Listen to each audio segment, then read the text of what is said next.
नमस्कार, मैं हूं शिव पांडे और आप देख रहे हैं खंड भारत बुलेटिन। आइए चलते हैं आज की इस विशेष खबर की ओर। और भारत में धर्मनिरपेक्ष शब्द को कभी कोई मान्यता भी नहीं थी, कभी मान्यता नहीं थी। यह शब्द तब डाला गया जब भारत के अंदर बाबा साहब भीमराव अंबेडकर के द्वारा बनाए गए संविधान का गला घोंटा गया था। तब भारत के संविधान में चोरी छिपे इस शब्द को डाल दिया गया। हमने कभी नहीं कहा कि जो मंदिर जाएगा वही हिंदू है। हमने कभी नहीं कहा कि जो मंदिर नहीं जाएगा वो हिंदू नहीं है। हमने कभी नहीं कहा कि जो वेदों को मानेगा वही हिंदू है। भारत के ऋषि मुनियों ने अपने दिव्य ज्ञान से, दिव्य चक्षु से जिन उपलब्धियों को हासिल किया है,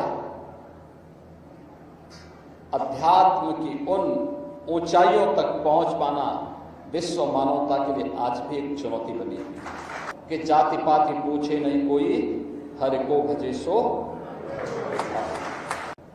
भारत की परंपरा ने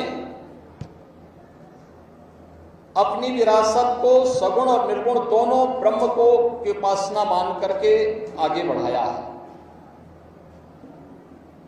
हमारे यहां निर्गुण ब्रह्म के सबसे बड़ी परंपरा में अगर हम देखते हैं तो देवादिदेव महादेव उस परंपरा के सर्वपूज्य देव माने जाते हैं। अनेक शाखाएं उससे बाद में आगे बढ़ती हुई दिखाई देती हैं, लेकिन जीवन की सच्चाई को जानने के लिए दुनिया को, विश्व मानवता को अगर कभी किसी की शरण में आना पड़ेगा तो वह केवल और केवल भारतीय संस्कृति है, भारत की सनातन धर्म की परंपरा है, जिसमें कभी भी उपासना विधि के प्रति कोई कट्टरता नहीं दिखाई। हमने कभी नहीं कहा कि जो मंदिर जाएगा वही हिंदू है। हमने कभी नहीं कहा कि जो मंदिर नहीं जाएगा वो हिंदू नहीं है। हमने कभी नहीं कहा कि जो वेदों को मानेगा वही हिंदू है। हमने तो कहा जो माने वह भी है, जो नहीं माने वह भी है।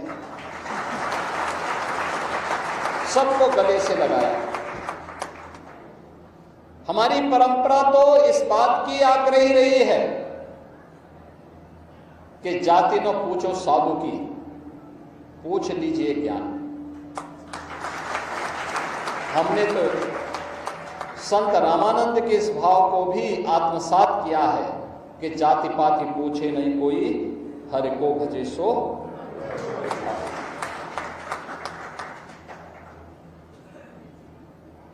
आध्यात्मिक विरासत की यह ज्ञान परंपरा बड़ी अद्भुत है और बहुमूल्य भी। दुनिया जहां तक नहीं पहुंच पाई है अभी तक, दुनिया ने बहुत उपलब्धियां बहुत हासिल की होंगी और कर भी रही है। ये विकास की प्रक्रिया का हिस्सा है, लेकिन भारत के ऋषि मुनियों ने अपने दिव्य ज्ञान से, दिव्य चक्षु से जिन उपलब्धियों को हासिल किया है, अध्यात्म की उन ऊंचाइयों तक पहुंच पाना विश्व मानवता के लिए आज भी एक चुनौती बनी हुई है। आत्मा क्या है और आत्मा का स्वरूप क्या है, ईश्वर क्या है, ईश्वर का स्वरूप क्या है, दुनिया अभी तक वहां पहुंच नहीं पाई है। अभी खोज चल रही है उनकी, गॉड पार्टिकल के रूप में उनकी शोध चल रही है। लेकिन भारत का ऋषि हजारों वर्ष पहले इसके बारे में अवगत करा चुका है। दुनिया अभी तक धर्म के बारे में नहीं जान पाई है। धर्म और पंथ में अंतर होता है, इसके बारे में नहीं जान पाई है। लेकिन भारत की ऋषि परंपरा ने बहुत पहले ही, हमारे एक ऋषि ने इस बारे में बहुत छोटी सी परिभाषा कर दी। धर्म क्या है? यह तो अभ्युदय निश्रेय से सिद्धि स्वधर्म, जो एक साथ सांसारिक उत्कर्ष का भी मार्ग प्रशस्त करे और आध्यात्मिक उन्नयन के माध्यम से पारलौकिक जीवन का भी मार्ग प्रशस्त कर सके, वही धर्म है। उसका बेहतर समन्वय ही धर्म है। हमने ये कभी नहीं कहा, धर्मनिरपेक्ष शब्द भारत की परंपरा में कभी नहीं था और भारत ने धर्मनिरपेक्ष शब्द को कभी कोई मान्यता भी नहीं दी, कभी मान्यता नहीं दी। यह शब्द तब डाला गया जब भारत के अंदर बाबा साहब भीमराव अंबेडकर के द्वारा बनाए गए संविधान का गला घोंटा गया था।